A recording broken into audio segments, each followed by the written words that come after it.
वफाकी वजीर इत्तलात मरियम औरंगजेब ने PTI हुकूमत को माशी बदहाली का जिम्मेदार करार दे दिया। इस्लामाबाद में न्यूज कॉन्फ्रेंस के दौरान इल्जाम आयद किया कि साबिक हुकूमत ने IMF से मुआहिदा तोड़कर मुल्क को मुश्किलात का शिकार किया।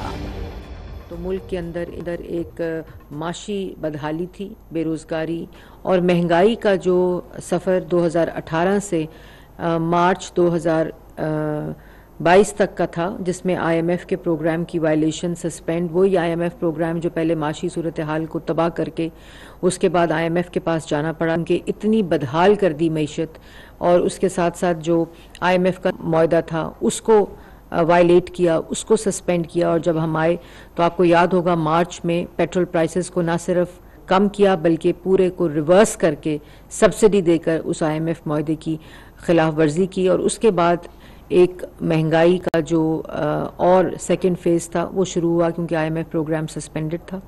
और अल्लाह ताला का शुक्र है कि अभी जून में प्राइम मिनिस्टर शहबाज शरीफ साहब की मेहनत की वजह से, वजारत ख़जाना की मेहनत की वजह से, सागदार साहब की मेहनत की वजह से IMF प्रोग्राम जो है वो इंश्योर हो गया। स्टार न्यूज़, जियो पाकिस्तान के लिए।